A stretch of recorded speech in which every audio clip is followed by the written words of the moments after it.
Joseph Malloy, an actor, faces 2 charges under the Theft Act of obtaining and attempting to obtain money by deception.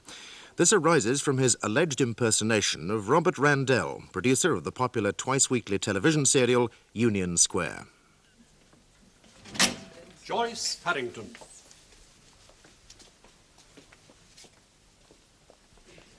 The trial, presided over by Mr. Justice Hastings, has already begun. What religion are you? CV. Take the book in your right hand and repeat the words on the card.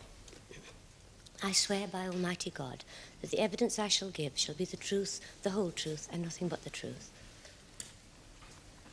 Mrs. Farrington, what is your full name? Joyce Farrington. And where do you live? Church Inn, Brompton Abbot. Mrs. Farrington, it's important that all your evidence should be heard both by his lordship and by the members of the jury, so might I ask you to speak a little louder? Just a little. Thank you. Now, Mrs. Farrington, is it right that you are the manageress of the Church Inn? No, I'm the tenant. The tenancy passed to me on the death of my husband. I see. When was that? Well, about a year. Well, no, 13 months to be exact. Thank you. Do you have any children, any family to help you with the running of the inn? No. Now, Mrs. Farrington, would you tell his lordship and the members of the jury what happened on the evening of Friday, April the 18th this year? In your own words, and take your time. Oh, very well, yes. Well, I was serving in the lounge bar. It was quite busy. We're a weekend house. We do most of our trade on Friday evenings and over the weekend. Being on the edge of town and having the caravan site nearby... Mrs. Farrington, I don't want to stop you, and I did ask you to take your own time, but perhaps I haven't made myself totally clear. I was referring to the specific events of that evening which lead to us being here today. Oh, yes, I see. Very well, yes. Well, let me... Oh, about 7:45, a gentleman came into the bar, and I served him with a large whisky. Quite on his own he was. I didn't see him talk to anyone. He just brought another drink every now and again. And then to be about 20 to 11... Oh, we don't close until 11 on Fridays. It's about 22. He came over for a last drink, and then he asked if he could have a word with me. Before we go on, Mrs. Farrington, subsequently, on Saturday the 17th of May, did you attend an identification parade at Fulchester Central Police Station? Yes, I did. And did you there see the man who'd spoken to you on the evening of April the 18th? Yes, I did. Is that man in court? Oh, yes, he is. Would you point him out to us, please? That's him. The accused? Yes. Thank you. Please go on, Mrs. Farrington. He asked if he might speak to you. Oh, yes. Yes, well, I told him then that I would be rather busy whilst we were still open, and could he wait until we closed? And? He said he could. Please continue. Oh, yes, well, he did wait. And then, well, by the time I got the staff home, why, I have a minibus called for them every evening. It's very difficult with staff these days. So by the time they'd gone, it would be about 11:30. And rather than talk in an empty bar, I invited him through into my private lounge. We had a cup of coffee while we talked. He told me his name was Robert Randell and that he was a television producer. And then he said that he'd been looking around the country for someone to... Mrs. Farrington, now, did the accused tell you the name of the program that he produced? Oh, no, he didn't need to, sir. I knew. It was called Union Square, and it was a serial. You see, working the hours I do, I don't get to watch much television, but with this being on in midweek and in the early hours of the evening, it's one of the few I do get to see. So you immediately associated the name Robert Randell with this particular program? Yes, sir, I did. Yes, I see. Please go on. Oh, yes, well, then he told me that there was a public house in his program, which of course I knew, and that the actor and actress who were playing the landlord and landlady wanted to leave, and he was looking around for someone to take their place. Well, and then he said he was interested in me for the part.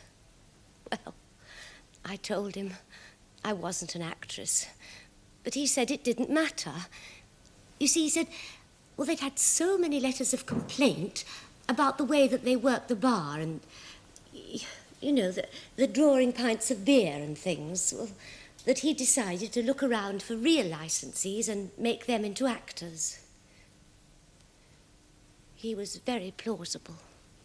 Did you do any further business with him? Oh, well, yes, I suppose you could call it business in a way. He said that he wouldn't be going back until after the weekend, and he realised that with the banks being closed that day, he wouldn't be able to get any money. He asked if I could cash a cheque for him. And did you? No. I said he needn't bother with a cheque. I said I'd lend him some money. He said he'd be going to draw £40 out, so I lent him that. I said he could give me the money back when he saw me next. And you only lent him that £40 because you believed him to be Robert Randell, the television producer. Really, my lord? Yes, I do agree, Mr. Lowry. Mr. Boyce, I really don't think you should lead on these matters, no matter how obvious they may seem. Perhaps I should make it clear, my lord, that my client has an alibi for the charge to which this evidence relates, and accordingly, whoever borrowed the money from this lady, it certainly wasn't him. My objection is academic in a sense, but I'm also anxious that my learned friend should not get into the habit of leading as witnesses. You may leave it to me, Mr. Lowry, to ensure that Mr. Boyce does not develop any such bad habits. No. Mr. Boyce. Mrs. Farrington, would you have lent that money to the accused if you had been aware that he was not Robert Randell, the television producer? Oh, no, of course I wouldn't, but I had no idea that he wasn't who he said he was. Now, you told us, Mrs. Farrington, that you said he could give you the money back when you next saw him. What did he say to that? Oh, he said that would be fine with him. He said that he'd be arranging for me to go to London in the middle of the following week, probably Wednesday or Thursday, and if I didn't mind waiting, he'd give it to me then. Have you had the money back, Mrs. Farrington? No. Well, what happened then, after the accused left you? Well, I waited until the following Thursday, and then when I hadn't heard anything, I thought I'd better make some enquiries. Now, what did you do as a result of those inquiries? I contacted the police and I told them all about it. And what happened next? Well, nothing, until I was asked to go to Fulchester to this identity parade, to look at these men. And you have no doubt that the man in the dock is the same man that visited you that evening, who told you a story you've since discovered to be totally without foundation, and who took from you the sum of £40. Oh, yes, it's the same man. Thank you, Mrs. Farrington. May I ask how old you are, Mrs. Farrington? I'm 43. I don't know if you're familiar with the works of George Bernard Shaw, Mrs. Farrington. He had it that every man over 40 is a scoundrel. Well, I'm sure he didn't mean to apply it to the ladies. At least one hopes not. Now, Mrs. Farrington, you've told my learned friend that because you heard nothing further from this man who passed himself off as a television producer, you made some inquiries. Now, do you mean by that you got in touch with Mr. Robert Randell, the real television producer? Yes, I did. By telephone? Yes. And did he seem surprised to hear your story? Yes, he did seem a bit surprised. He didn't say it had happened before? No. I see. And he suggested that you contact your local police? Yes. Which you did? Yes. Yes. Mrs. Farrington, will you take one more look at the man sitting in the dock? And remembering that you are on oath, can you say that this is the man who visited you on the evening of April 18th? Yes. Did you say no, Mrs. Farrington? No, I said, yes, it is the same man. Oh, forgive me, I could have understood your having doubts.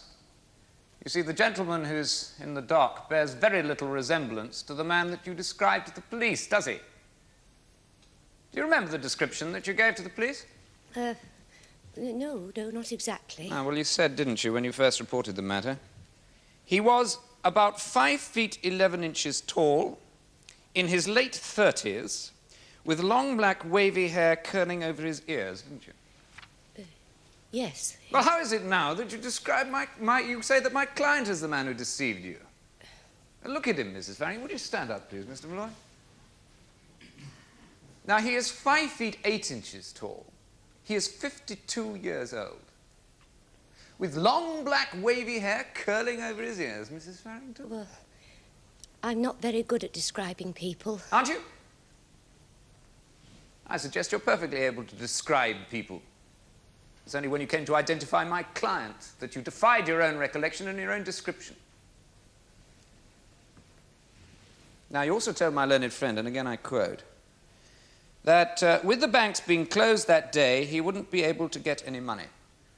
Now, what exactly do you mean by that, with the banks being closed that day? We're talking about a Friday, aren't we? Well, the banks close at 3:30. Yes, I know they do, Mrs. Farrington. That's not what you said. You said the banks being closed that day. Now, banks are closed on a Saturday. They're open on a Friday. Was it perhaps on a Saturday that this conversation took place? Did the man come on a Friday and not leave till a Saturday? And it was a Saturday that we're talking about. Yes. He stayed the night. Yes. He took a room for the night? No. Don't worry, Mrs. Farrington. I'm not trying to embarrass you. Just tell me one thing. Did you spend any length of time in this man's company before going to bed that night? Yes. And so it could be said that you reached some degree of intimacy with this man during that time. In a way, yes. In a way, yes. And the man who spent the night under your roof was in his late 30s, 5 feet 11 inches tall, with long black hair, waving hair curling over his ears. No, that was the man.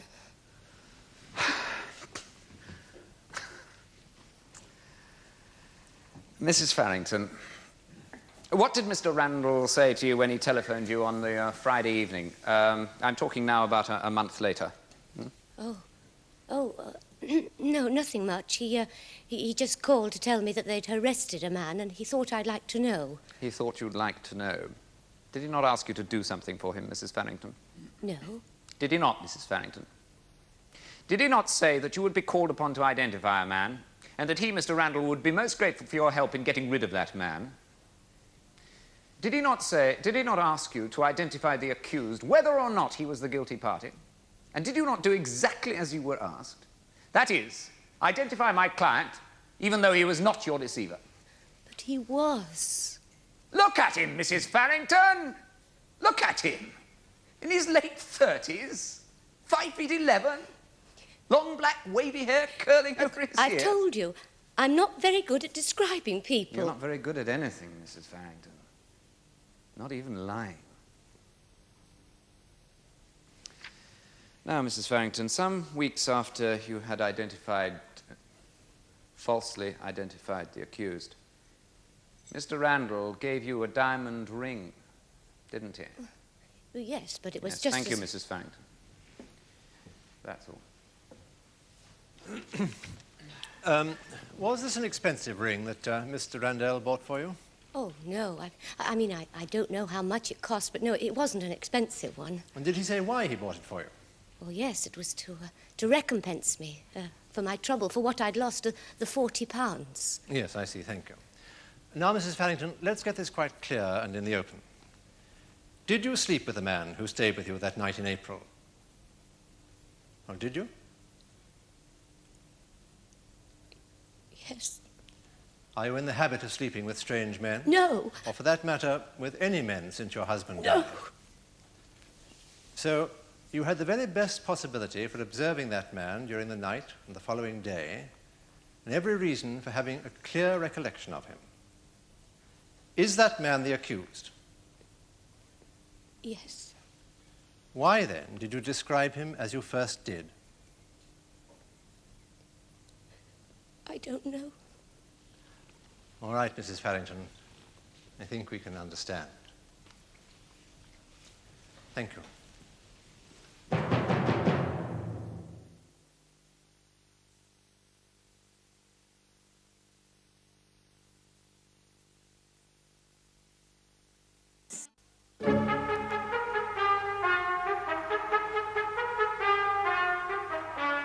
Mr. Randell, on the 18th of April last at the Church Inn, Brompton Abbot, and on the 16th of May at the Feathers Hotel, Fulchester, a man introduced himself to the respective landladies as Robert Randell. Was that man you? No. On neither occasion? On neither occasion. Mr. Randell, have you ever met the accused? I don't recall ever meeting him, my lord, but I may have seen him before. Oh, well. In the studios, possibly. You see, the police told me that the accused was an actor and asked if he'd ever been on my program. I had it checked out, and indeed he had. So you would not have known if he'd worked on the program? Not necessarily. But you have not met him? No, I have never met him. That is a lie, sir. It's a lie. Malloy, if there are any more interruptions of this nature, you will be taken down to the cells to cool off. Mr. Boyce. Mr. Randell, would it be difficult for an artist with that kind of association with your company to become au fait with the workings of your program? No, we're a democratic setup. We don't erect any social barriers. Naturally, producers, casting directors, they have to be careful. They don't want to be accused of favouring any particular artist or agent, but general conversation in the bar, the canteen, that goes on all the time. And your own personal idiosyncrasies, they would also be on general show? Yes, I suppose so. We're not looking over our shoulder all the time to see if we're being watched. Maybe we should. Maybe that's why the entertainment profession figures so largely in the gossip columns. Yes, thank you. Now, Mr. Randell, I want you to assist by explaining how a certain article, together with a photograph of yourself, came to be published in a newspaper about the beginning of May. Yes, during the previous 5 months, I'd received 3 telephone calls which led me to believe that I was being impersonated. So eventually you got in touch with the police? Yes. Did you visit your local police station? No, the detective inspector came to my office. He specifically asked if he might. He also asked if he could look around the studios. You'll find that even people with interesting occupations still find a certain glamour attached to television. Would appear so, yes. After you'd been seen by the police, what further steps did you take?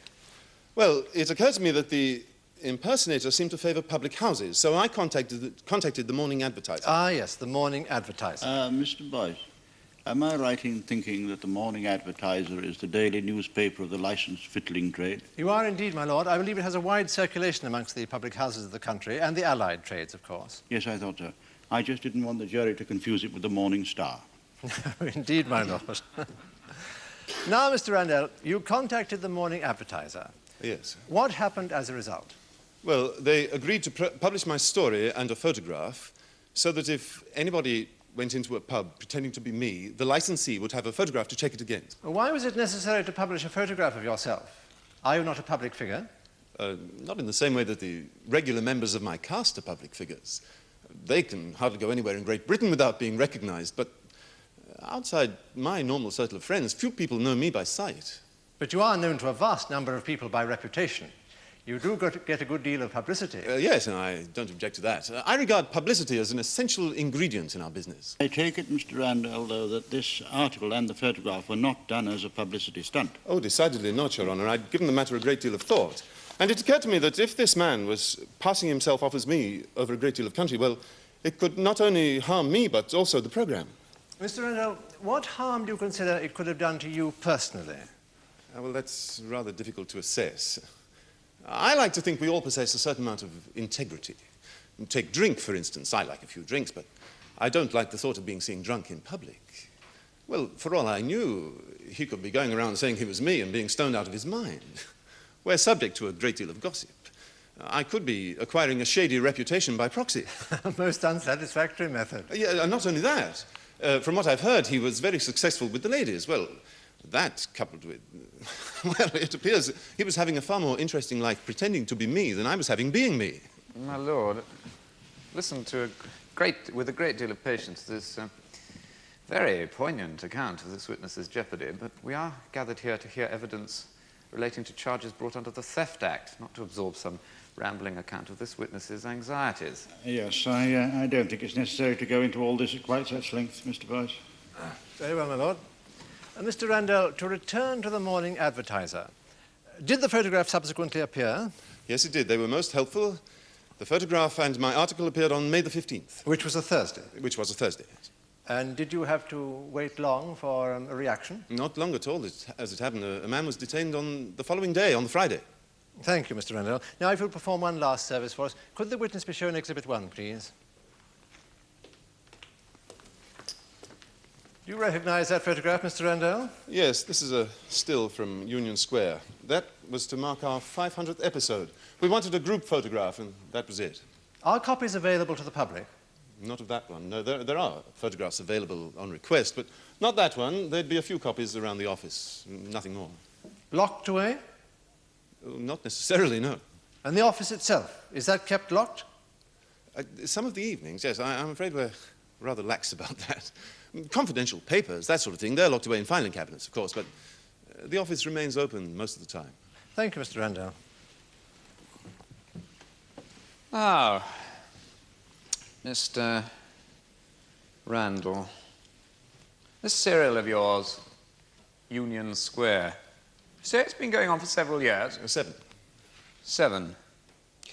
And you have been producing it for 4 and directing it before that, since the beginning? Yes, since the very beginning. I directed the first 2 episodes. I see, so that gives you almost a proprietorial interest. I'm a salaried employee of the company. Ah, well, men must work and companies must salt away the profits, eh, Mr. Randell? I have no complaints. Good. 7 years.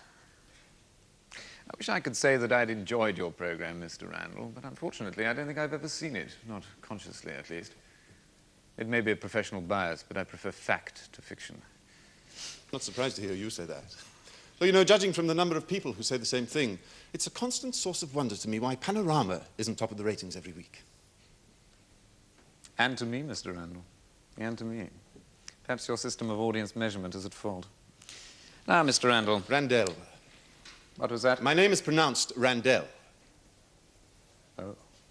I'm sorry, Mr. Randell. Now, Mr. Randell, you have told my learned friend that you've never met the accused. The truth is it not, that he came into your office on the 15th of February this year. You talked for about a quarter of an hour, and before he left, you gave him a photograph of the cast of your program. I've already said I never met him. That is a lie, sir. I have never met the accused. I repeat, I've never met the accused. Clear only a few moments ago that if there were any further interruptions, you would go down to the cells. Take him down. We shall adjourn until it's cooled off. All stand.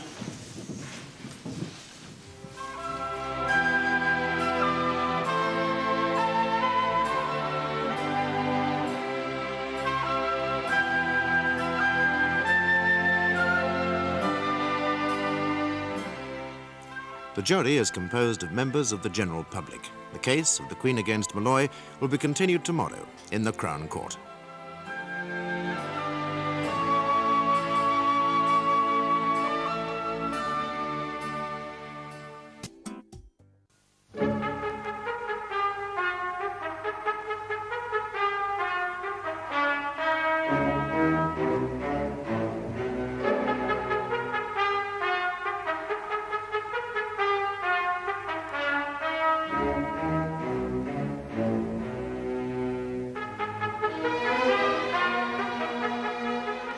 Joseph Malloy, an actor, faces 2 charges under the Theft Act. It's alleged that he committed the offences whilst passing himself off as Robert Randell, the producer of a nationally known television serial. Mrs. Joyce Farrington, the licensee of an inn, has given evidence that Malloy obtained £40 from her as a result of the deception. Following a series of interruptions by the defendant during the cross-examination of Mr. Randell, Mr. Justice Hastings adjourned the trial. Mr. Randell's cross-examination by Malloy's counsel has now been resumed. As we were saying before we were so rudely, but perhaps understandably interrupted, Mr. Randell, you say you have never met the accused? To the best of my knowledge, no. All right, well, we'll leave that point for the moment. Now, I'd like to come on to the subject of the ratings of your program. Now, correct me if I'm wrong, this is a list of the most popular programs of each week, is it not? Well, you could put it like that. Actually, it's a list of the programs with the largest audiences. Ah, well, I must admit I was using the word popular more in its relationship to numbers than appreciation. Yes, I gathered that, but I don't discriminate in the same way. You see, we whose business it is to study these things tend to believe that the average viewer is no fool. If he doesn't like a program, he's perfectly capable of turning it off. Programs with large audiences are programs that are largely enjoyed. And where does your program stand in the ratings at the moment? At the last issue, it was second and fourth. It was the second and fourth most popular program of that week. That's correct. And this pleases you? Well, of course it does. I know there are people both inside and outside television who view popularity with some suspicion, but I'm not one of them. I like to believe that the ratings are a measure of success. You see, I'm in the entertainment business. It's a strange theatre manager that doesn't like to fill his theatre. I don't doubt that, Mr. Randell, but let us not concern ourselves with strange theatre managers. Let us rather concern ourselves with perfectly standard television producers. Now then, on the evening of Friday, May the 16th last, the accused was detained by the Fulchester police as a result of a telephone call made to them by a Mrs. Bedelia Conroy of the Feathers Hotel of that town. Now, were you aware of this at the time? No, I was told about it later. How much later? On the Monday, after the detective inspector told me. No, Mr. Randell, I'm afraid we're at cross purposes. I mean, when were you first told? I don't follow. Then I'll try to lead you more gently. On the evening of Friday, May the 16th, you were in the bar at your studios, as is your practice, following the taping of one of your shows. Is that correct? Probably. I can't recall the night in question, but I'm usually there at that time. Oh, you can't recall the night in question. Then let me refresh your memory. At approximately 8:10, you received a telephone call in the bar. I can tell you who else was present when you took the call. I'm sure you can. Well, think then, Mr. Randell. Friday, May the 16th, a telephone call. Ah, that was the day after my photograph appeared in the Morning Advertiser. Yes, I did receive a call. It was from a lady. She'd seen my photograph and hoped we'd catch the man. I didn't pursue the matter. It was fairly unintelligible. I merely thanked her and rang off. And you understood no more than that? That this woman had seen your photograph and expressed hopes that the man would be caught? Yes. Are you saying that you did not also learn that the caller was Mrs. Bedelia Conroy, on whose premises the accused had been detained by the police 3 minutes earlier? Now, when I come to think of it, I did hear something to that effect. Yes, that Mrs. Conroy had telephoned, but I didn't know it was Mrs. Conroy at the time. I see. So you're saying that even if she did describe the accused to you, you did not hear? Well, I told you I heard very little. I'm constantly getting garbled telephone calls which make very little sense. My only excuse is to hang up. Oh, really? That does seem a rather cavalier attitude to adopt your loyal viewers, Mr. Randell. From what you told my learned friend, you guard your program's reputation most jealously. You get all sorts of cranks on the telephone. You can't humour them all. I see. Now then, after you'd hung up on Mrs. Conroy, you immediately asked the waitress for some change, didn't you, in 10-pence pieces for the telephone, which would suggest a long-distance call to Mrs. Joyce Farrington at Brompton Abbot, perhaps. Oh, no, I never phoned Mrs. Farrington. Really? Well, according to her, you did. On the You rang her and you told her that a man had been detained on the Friday. Oh, no, she must be mistaken. It was on the Monday I phoned her, after the police had told me. No, I would suggest to you that you are mistaken, Mr. Randell. I would suggest that after being telephoned by Mrs. Conroy and failing to hear what she had to say, you rang Mrs. Farrington 2 minutes later that Friday evening and you told her what you had failed to hear, namely a description of the accused which Mrs. Conroy had given to you. Why on earth would I do that? Why, Mr. Randell? Well, did you not wish Mrs. Farrington to identify the accused? Did you not wish to ensure that this case came to court? Well, in God's name, why? Well, the fact is it not, Mr. Randell, that you are on a freelance contract with your company and that contract expires next month? It's renewed automatically every year. Yes, but in May of this year, you appreciated that things might be different, did you not? Times are hard. And in May of this year, your program was not second and fourth in the ratings. It was 17th and 20th, and it was slipping every week, wasn't it? There'd been a bad patch, yes. A bad patch, a very bad patch, getting worse. You needed publicity. But how to get it? I mean, the detention and later release of a suspect would hardly be sufficient to excite the press. But the detention and later trial of a suspect certainly would, and it did. You and your program have rarely been out of the newspapers since. My lord, I Look, have never, Mr. at any Randell, time... I am not accusing you of contempt. I'm sure that everything you said to the press was perfectly proper. Mr. Randell, tell me, Why did you buy Mrs. Farrington a diamond ring for her help in this matter? I did not buy Mrs. Farrington anything for her help. Very well, then, let me shorten the question. Why did you buy Mrs. Farrington a diamond ring? You're not going to deny that you bought her a ring, are you? No, I merely quarrel with the motive you ascribe to me. Mrs. Farrington had been the loser in a particularly sordid episode which, whether I like it or not, involved me. I merely tried to recompense her in some way. She'd been through a particularly degrading ordeal. Yes, how right you are. To agree to subvert the course of justice by a false identification is indeed degrading.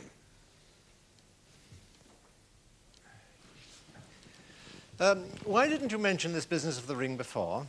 I didn't consider it relevant. I realize in these enlightened times that the victim invariably receives less consideration than the criminal. I merely try to make some small amends. I understand. Perhaps I overdid my responsibilities. I understand that, Mr. Randell. One final point. Did you speak to Mrs. Conroy on the night the accused was detained at her hotel? That is to say, on the evening of Friday, May the 16th. Well, it's been pointed out to me that I may have done, but if I did, I was certainly unaware of it at the time. Did you speak to Mrs. Farrington that evening? No, I didn't. When did you first hear that a man had been taken into custody? On the Monday, from Detective Inspector Hemmings. Yes. Thank you, Mr. Randall. Do you have any further questions, my lord? No, you may leave the witness box, Mr. Randell. I call Mrs. Bedelia Conroy. Mrs. Conroy, what is your full name? Bedelia Ann Conroy. Where do you live? The Feathers Hotel at Fulchester. Your husband is the licensee? Yes. Now, Mrs. Conroy, can I take you back to Thursday, May the 15th this year, and to an article which appeared in the Morning Advertiser?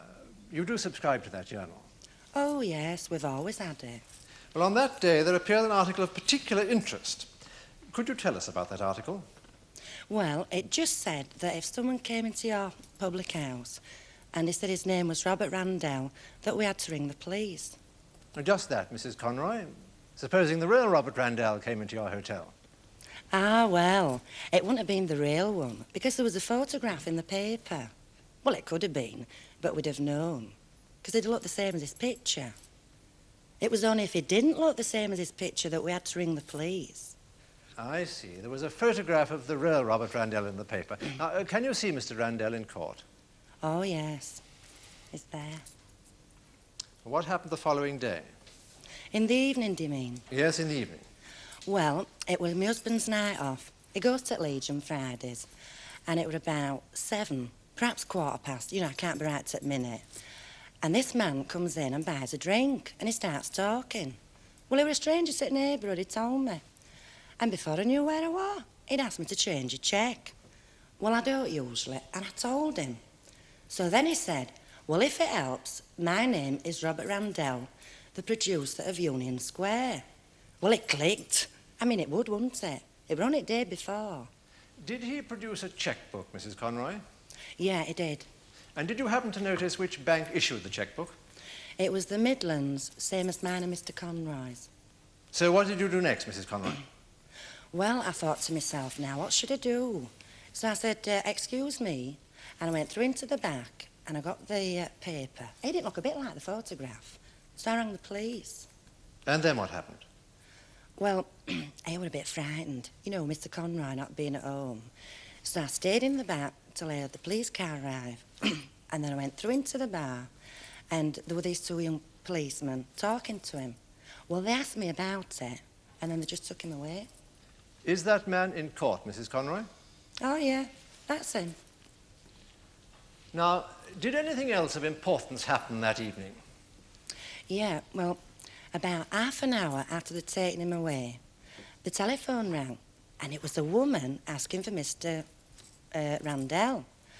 Well, I told her that he'd left, and click, she'd gone. I did tell the police about it. Did you at any time ring the real Mr. Randell?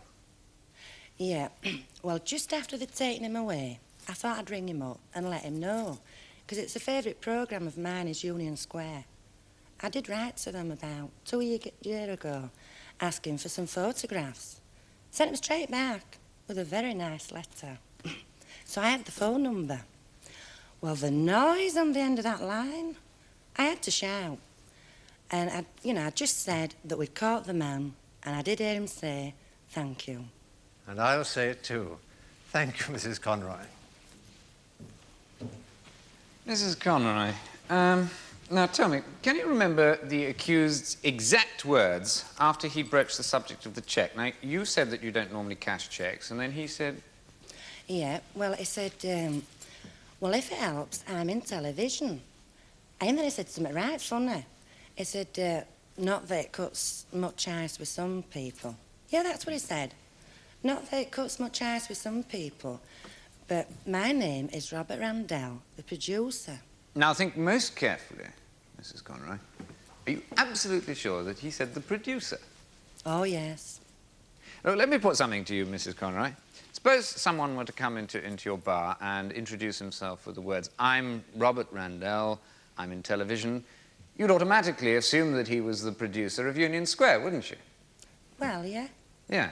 Now, bearing that in mind, are you still absolutely sure that he said the producer?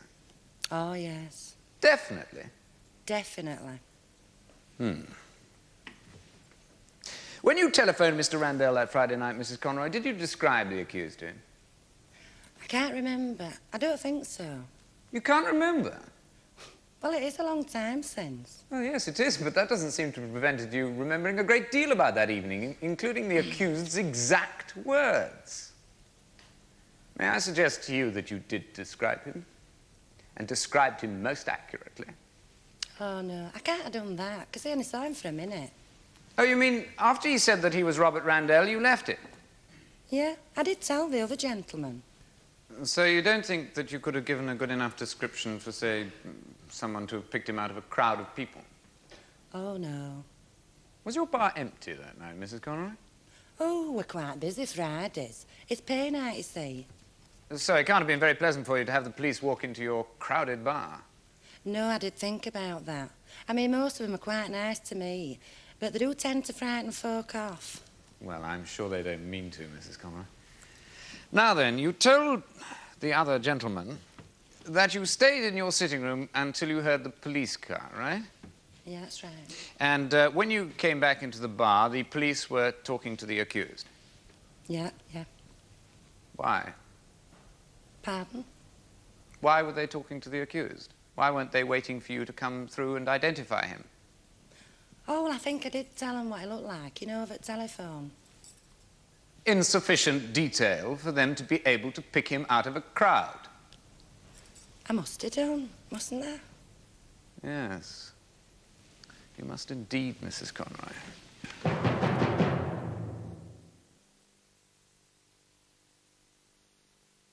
TV lawyers. And were you present at that identification parade? Yes, sir, I was. It took place at Forchester Central Police Station on the morning of Saturday, May 17th last. And will you tell the court who was picked out by Mrs. Joyce Farrington of the Church Inn, Brompton Abbot? The accused, sir. Could the witness be shown Exhibit 1, please? Do you recognise that photograph, Sergeant? Yes, sir. It's the photograph I found in the briefcase of the accused when he was searched at Forchester Central Police Station on the evening of Friday, May 16th. And do you know what that photograph is? I understand it's a picture of the actors and actresses in a television programme, sir.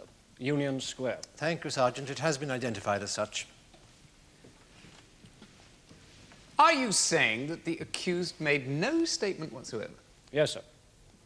You mean to... I'm telling the court that the accused made no statement whatsoever, sir. Did he not say to you, you're going to look very silly when the truth comes out? I have no note of that, sir. But he may have done. No, sir. I would have had a note if he had. So you say, officer. So you say. Does your lordship have any more questions? No. Well, thank you, Sergeant. That is my evidence, my lord.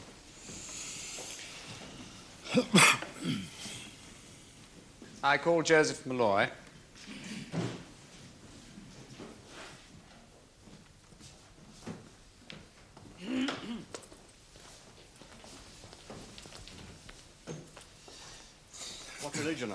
CV. Take the book in your right hand. Read the words on the card. I swear by Almighty God that the evidence I shall give shall be the truth, the whole truth, and nothing but the truth. What is your full name? Joseph James Malloy. And your address, Mr. Malloy? 42B, Antigua Gardens, London, North 4. And what is your profession? I'm an actor. Would you expand a little on that? Well, nothing elaborate, just a brief resume of your career. Well, I suppose I'm fairly representative. I've had an equity card for over 25 years. I did a long stint in rep without ever earning enough to pay a decent rent, let alone Yes, just save. a minute, Mr. Malloy. If you're being solicitous, Mr. Lowry, I'm quite sure that the members of the jury and myself have understood everything that's been said so far. Equity is the performers' trade union, and rep is the repertory theatre. My apologies, my lord. Oh, no apologies necessary, Mr. Lowry. Just so happens that I'm quite well acquainted with theatrical jargon. My lord. Do please go on, Mr. Malloy. Yes, sir. Well, I suppose I was like everyone else. I thought that television was going to be the answer to all our prayers, but, well, things didn't get any better. In fact, they got rather worse. Theatres were closing all over the place. I take it you did other jobs throughout the years. Obviously, you couldn't exist on what you earned as an actor. That's right. I did a variety of jobs, but it's very difficult for an actor. He has to take the sort of job which he can get out of at short notice. And one thing I would not do was miss the opportunity of playing a part, however small. Yes, I see. Now, Mr. Malloy, where were you on the evening of April the 18th this year? I was at home in Finsbury Park. You're sure of that? Yes. How can you be so sure? Well, it had been an unusual day. I'd met my brother and his wife at London Airport. They'd flown in from Australia that morning. Were they staying with you? No, I don't have enough room for visitors. No, they stayed at a hotel. And you met them on April the 18th? Yes. In the evening? No, it was midday. But that's how I fixed the day. I went straight home, and I spent the entire evening there. In fact, all through the weekend. You didn't see your brother and his wife later that day? No. Was anyone with you that evening? Yes, a friend of mine, Miss Strauss, Miss Marianne Strauss. And she was there all evening? Yes, and all the weekend. She lives there, in the same flat. You share the accommodation? Yes, it's never been unusual for actors, but of course nowadays with rents as they are, everyone... Yes, it's a very sensible arrangement. Now then, can you by any chance recall how you spent that evening? Yes, I think I can. Miss Strauss is in the theatre too. She's an actress, and she'd been getting no more work than I had. Well, it wasn't just the acting profession. Any job was hard to come by. Anyway, we'd been racking our brains, trying to think of some way of making a bit of money. And it wasn't just us. All our acting friends were in the same boat. And Miss Strauss came up with this idea of an escort agency. They're very popular these days, and, well, we've got a number of friends who know how to dress decently and how to behave Yes, it seemed like a good idea at the time. Oh, it still does. We haven't given up the idea, I can assure you. Oh, I see. Now, Mr. Malloy, have you ever been to Brompton Abbot? No. Do you know where it is? Yes, I think so. It's about 15 miles outside Fulchester on the Birkenhead Road. Yes, that's quite correct. But you've never been there? No. Mr. Malloy, have you any idea why Mrs. Farrington should pick you out of an identity parade as the man who visited her on the evening of April the 18th? I have no idea at all. And so you were, to say the least, very surprised when she did pick you up. I was absolutely amazed. Yes. Now, Mr. Malloy, how would you describe Mr. Randell, the television producer? Describe him? In a business sense. Well, he was very efficient. It was a very well-run program. You always got your call in plenty of time. They told you exactly what you had to do. Isn't it like that on every show? Well, by and large, yes, Your Honour. But, well, some of them can be a bit of a shambles. And you would ascribe this organisational efficiency to the producer? No, not just the producer, but if he was bad, I think it would show. And how would you describe him with regard to yourself? I mean, was he fair-minded, prejudiced, approachable, aloof? It's difficult to say. I don't know how much influence he had on the casting. Casting of small parts, anyway. Oh, really? Well, who would offer you the job, then? Oh, the directors, or the casting department. No, I don't think he was prejudiced, and there's always a certain amount of canteen gossip if a producer has got his favourites. Yes, but how would you describe him as approachable or aloof in that respect? Well, he certainly wasn't aloof as far as I was concerned. See, you have to be a bit cagey. One doesn't like to make a direct approach to producers. Some of them go right off you if you do. But, well, it should be February this year. I rang up his office, and he answered straight away. And I said that I was in the studio all that day, and I'd appreciate 10 minutes of his time. And he said yes straight away. And I saw him at 6 o'clock that evening. Good. Now, I don't want to go into that meeting too deeply at this point, Mr. Malloy, but you might just answer me one question. When you met Mr. Randell, did he make an impression on you? Yes, he did. Thank you. Now, Mr. Malloy, when you entered the acting profession, did you do so under your own name, Joseph Malloy? No. No, I wish I had done now, but I was young at the time. No, I used the name of Edmund Greer. Edmund Greer. And you've used that name ever since? Until a few months ago, yes. Tell us what happened a few months ago. Well, I thought it was time I had a change. I've been switching to character parts and trying to get a quarter page in Spotlight. That's the sort of directory of actors and actresses. So I thought I'd change my name at the same time. Thought it would change my luck. And so what did you do? Well, I wrote to Equity, and I told them, and they said that that was quite all right, so long as the name didn't appear on the Equity register. And that name, Mr. Malloy, the name you chose? Robert Randell.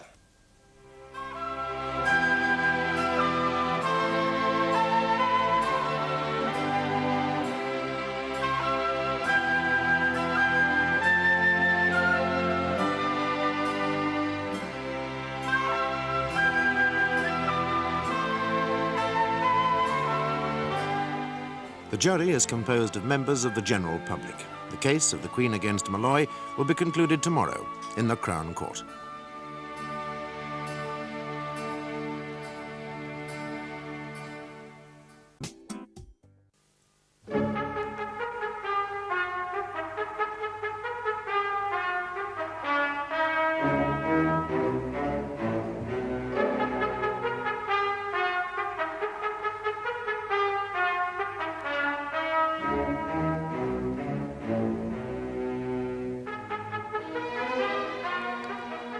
Joseph Malloy, an actor, is facing two charges, one of obtaining and the other of attempting to obtain money by deception.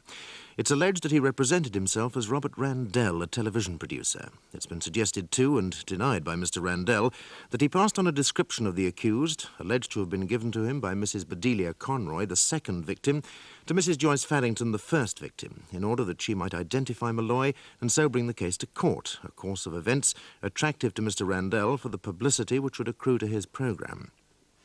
Malloy claims he has an alibi for the time of the first offence and has just informed his counsel that a few months ago he wrote to Equity, the Actors' Trade Union, and informed them he was changing his name to Robert Randell.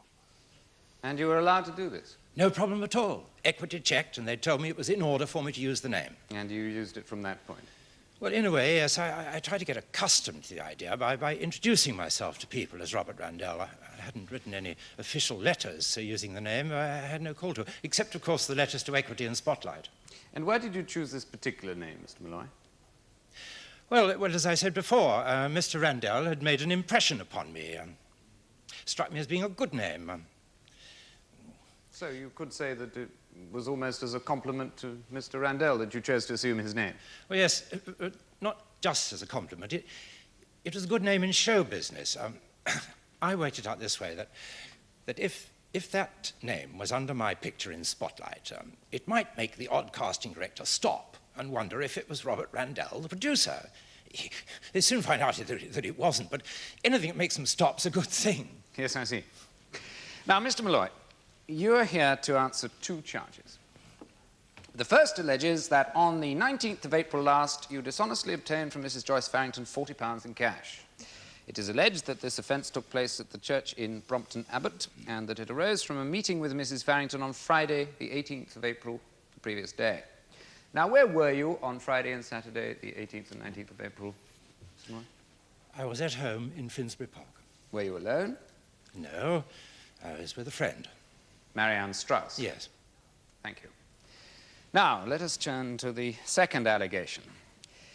That Joseph Malloy, on the 16th day of May, 1975, attempted dishonestly to obtain from Mrs. Bedelia Conroy £30 in cash with the intention of permanently depriving Mrs. Bedelia Conroy of the said cash by deception, mainly by false representations that he, the said Joseph Malloy, was one Robert Randell, that he was employed in television, that he was a producer of a television serial known as Union Square. Now, we'll take the points one by one. You said that you were Robert Randell. True or false? True. Why? Because I'd assumed the name for professional purposes. Quite. Now, you said that you were employed in television. True or false? True, I was employed in television. Indeed. You said that you were the producer of a serial known as Union Square. True or false? No, I never said anything of the sort. What did you say to her that night? Well, after we'd chatted for a while and I had bought a drink, I asked Mrs. Conroy. Mrs. Conroy, I asked if she'd cash me a cheque. And she said she didn't normally. Oh, wait a minute.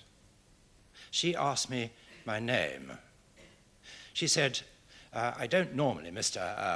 And I said, Randell, Robert Randell. And if it helps, I'm in television, though that doesn't cut much ice these days.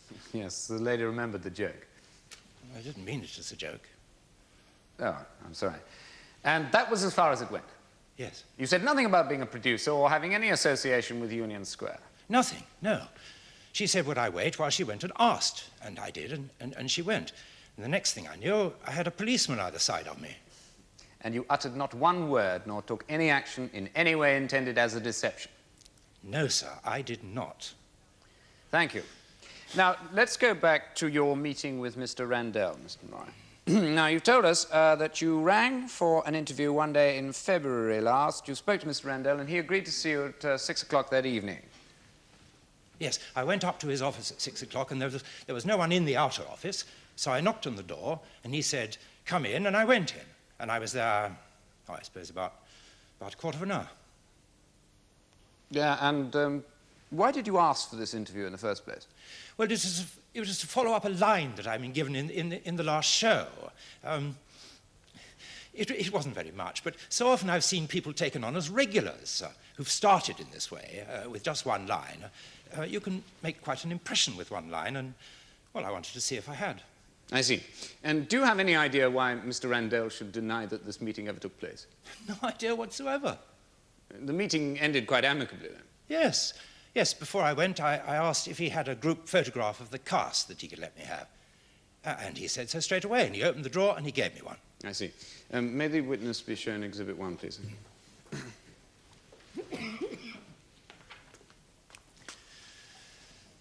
Yes. Is that the photograph, Mr. Malloy? Yes. Thank you. Now, tell me, why did you ask for it? Oh, it's just a stupid hobby of mine. I like to collect these show business photographs, and it amuses people coming to the flat. Yes, it's an innocent hobby, Mr. Malloy. Are all your activities as innocent?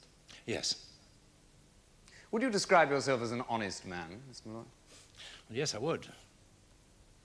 And you are innocent of the charges laid against you? Yes, sir. I am, totally. Thank you, Mr. Malloy.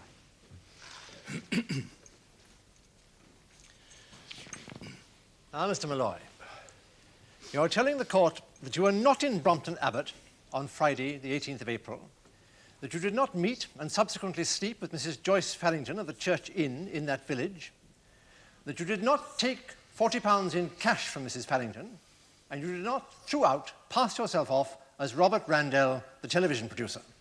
Yes, that is true. You were at home in London, all the time, with a friend. Yes.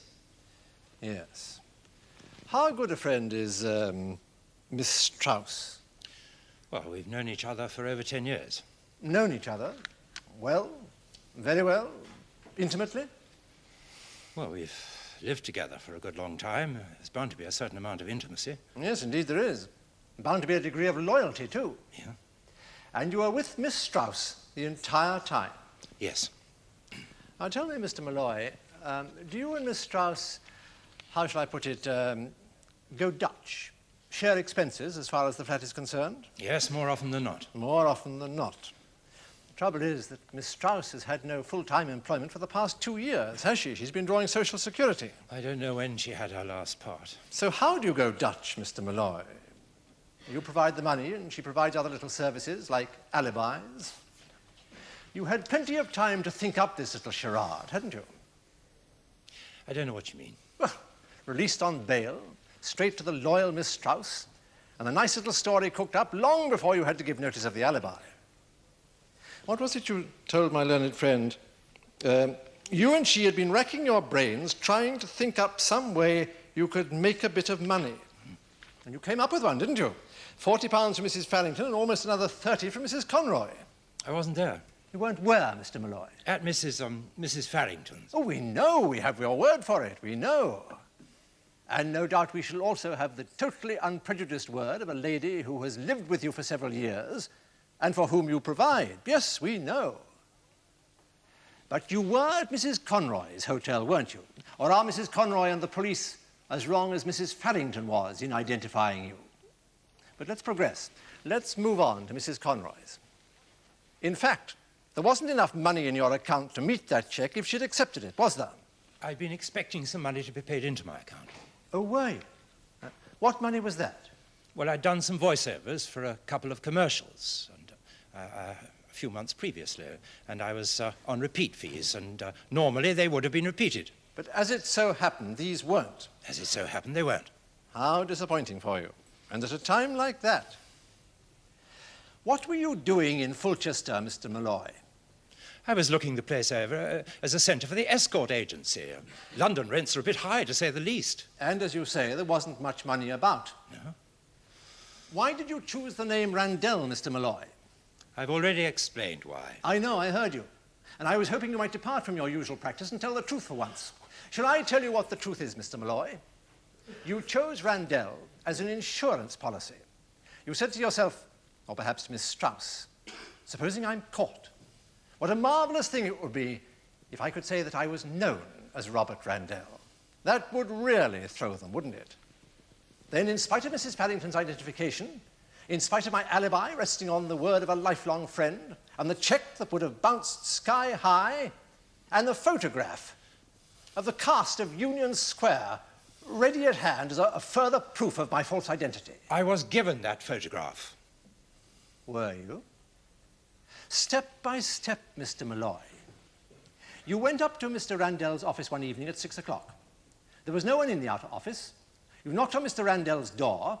Surprise, surprise, there was no answer.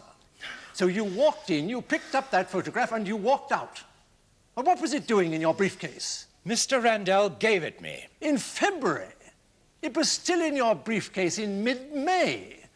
A photograph that you'd have us believe was intended for the wall of your flat to impress your visitors. I was waiting to have it framed.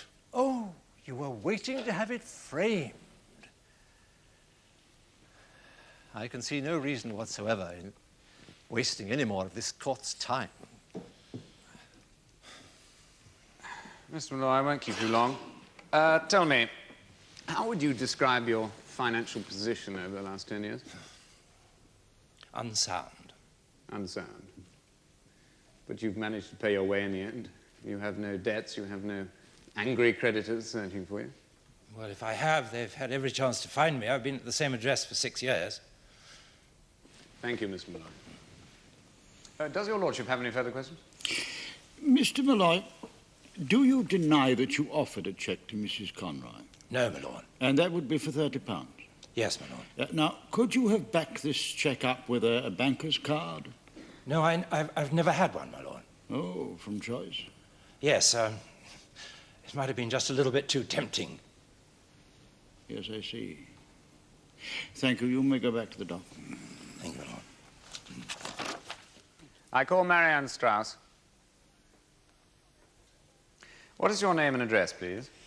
Marianne Strauss, 42B, Antigua Gardens, London, North 4. And you live with the accused, Joseph Malloy. Yes. Would you tell my lord and members of the jury where you were on the evening of April the 18th last and the following morning? I was at home. Were you alone? No, I was with Joseph, Mr. Malloy. The entire evening, night and morning? Yes. Could you give us a brief resume of how you spent the time? Oh, eating, talking, arguing, going to the loo. The banal things that one does when one doesn't expect to be called to account several months later. We probably even watched some television. Yes, I sympathise, Miss Strauss. Obviously, that period of time didn't imprint itself on your memory. Well, I certainly didn't have it ringed in red as a day I'd have to provide an alibi for Joseph. He'd been to collect his brother and sister-in-law from Heathrow that morning, but that had nothing to do with me.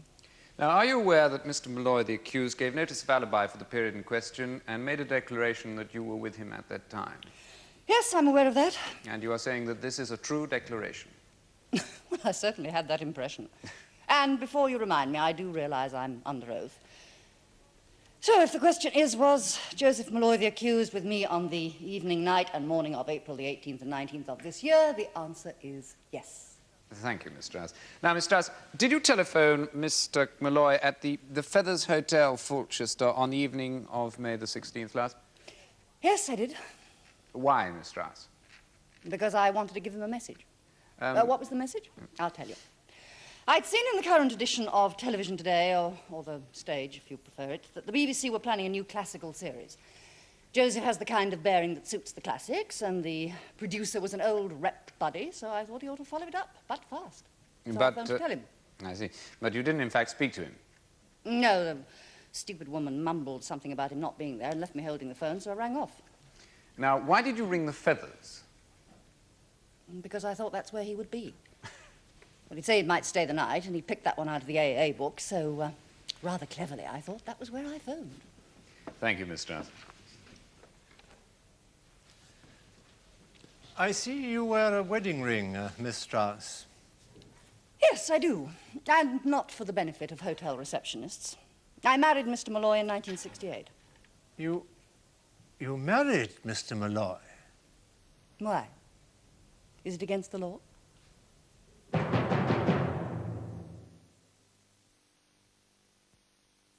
TV lawyers.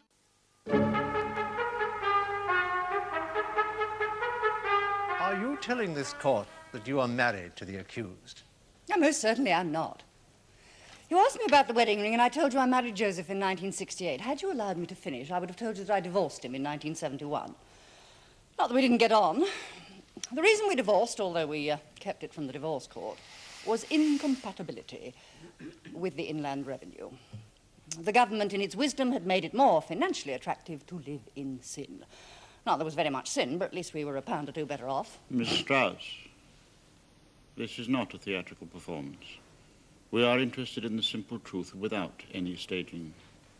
I was answering the questions, my lord. You are an intelligent young woman, Miss Strauss. You know exactly what I mean. Please do as you're told. Miss Strauss, you told my learned friend that you rang Mr. Malloy at the Feathers Hotel in Fulchester on May the 16th to tell him about something you'd read in the stage, or Television Today, was it? Yes. Not to warn him about something you'd read in the Morning Advertiser, a little piece about Robert Randell, how someone had been impersonating him, together with a photograph of the real Robert Randell. Because, you see, one of the little surprises that you've so far kept from us, Miss Strauss, is that you work in a London public house on Friday and Saturday nights. So it would have been perfectly possible for you to have picked up a copy of the previous day's Morning Advertiser, wouldn't it? Is that the question? Sorry, I'm rather lost. Yes, that is the question. Well, in that case, yes, it would have been perfectly possible for me to have seen the previous day's edition of the Morning Advertiser, but I didn't. I rang Joseph to tell him about the serial. His lordship, as ever, was right. You do have a gift for the theatrical. I can't understand why you don't get more work. You seem a very good actress. I am a very good actress. Unfortunately, as you may have noticed, I have a habit of speaking my mind. I tell directors when I don't like their shots, and I tell writers when I don't like their scripts. The fact that I'm right more often than not cuts very little ice. I suppose I'm unemployable. At least you have no illusions. I never have had. Never? Or hardly ever? The odd one, perhaps, like this alibi. He was with me. You know, Miss Strauss, one of the things that worried me during my cross-examination of Mr. Malloy was that he didn't seem devious enough to have thought up this little scheme. And parts of it were very devious indeed. The change of name to Randell, an astute stroke, which I couldn't quite attribute to the accused. But now my worries are over. I've met you, and I realize that all those hours of unemployment were very far from wasted. Were you the brains behind this organization, Miss Strauss? Did you think up this little scheme? send Mr. Malloy on his merry way with full instructions, invent his alibi, whilst he prepared for a night's dalliance with another lady. Was that part of the deal, Miss Strauss? Or was he supposed to behave himself? Or was he? The question's unanswerable. Joseph wasn't there. Yes, it must have been a considerable shock to you to realize that Mr. Malloy had so far exceeded his terms of reference. But you've been lying to us, have you not, Miss Strauss? He was not with you. He was in Brompton Abbot, carrying out your little scheme. And when on his next little criminal venture, you rang him in Fulchester, it was not to tell him about a BBC serial. It was to warn him of what you'd read in the Morning Advertiser, to tell him to get out. And if you'd been half an hour earlier, that's exactly what he would have done, and none of us would have been here today. I told the truth. Would you consider yourself a loyal person, Miss Strauss? Yes, and honest. Honest, meaning truthful. You know, I wonder, Miss Strauss, if in every sense of the word, you're not just a little bit too good to be true. Miss Strauss, when were you working in the public house that Friday, May the 16th? I worked through the lunchtime session. I went back about 9 o'clock that night. I see. So you made the telephone call to Fulchester from your own home? Yes. What, at about 7:45? Something like that. So if, as my learned friend alleges, you had seen the copy of the previous day's Morning Advertiser, you could only have seen it the previous day or during that Friday lunchtime. Well, all this is purely hypothetical, but for the sake of peace, yes. Yes. And yet you made no attempt to contact Mr. Malloy until 7:45 on Friday evening. No. Quite. Now, Miss Strauss, my learned friend has suggested that you planned this series of crimes and sent Mr. Malloy to execute them. Is it not correct that Mr. Malloy has suffered 2 serious heart attacks in the past 4 years? Yes. And that another attack might be fatal? Yes. So that an enterprise of this kind would involve a very serious risk to his health. Do you love Mr. Malloy, Miss Strauss? Yes. In my way, I love him. Thank you, Miss Strauss. Another? You may leave the witness box, Miss Strauss. That is my case, my lord. Ladies and gentlemen, you have listened most attentively to the evidence in this case. It is now for you to decide, upon that evidence, the innocence or the guilt of the accused, Joseph Malloy. Now, you will make up your minds as to the weight of the evidence given by Joyce Farrington. Was there a sound reason, you may ask, why she should give a description of her deceiver to the police which did not accord with the physical attributes of the accused whom she later identified? You will consider the evidence of Bedelia Conroy. Now, could that all-important corollary to the accused's self-introduction, "I am the producer of Union Square," could that have been the result of autosuggestion, or did she really hear those words spoken? Above all, when considering the prosecution, you will ask yourselves if Robert Randell, the producer, was capable of entering into a conspiracy with Mrs. Farrington to the detriment of the accused. The defense would have you believe that at the time of the first offense, the accused was in London with Marianne Strauss. Now, you should not place too much importance on the relationship between Strauss and Malloy, except insofar as that concerns the genuineness of that alibi. If you believe that that alibi is sound, then you must find the accused not guilty of the first charge. As far as the second charge is concerned, you will consider the evidence of the accused as to how he came to be in Fulchester that evening, and why he considered himself to be qualified to use the name Robert Randell. And you will at the same time remember that the accused asked Mrs. Conroy if she would cash him a cheque. Now, was this, you may ask, a Simple request such as is made many times during the course of normal relationships every day, or was it a step in the commission of a crime? If, having considered these matters, it is your belief that the prosecution has proved beyond reasonable doubt that the accused committed either or both of the offences, then you must find him guilty on either or both of the charges. Will you now retire and consider your verdicts?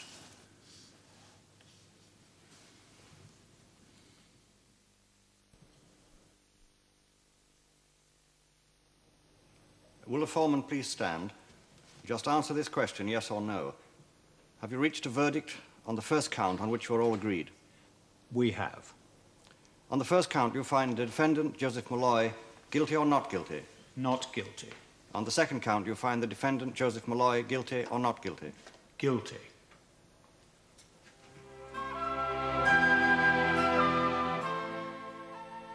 Joseph Malloy was found guilty of attempting to obtain money by deception and was fined £100.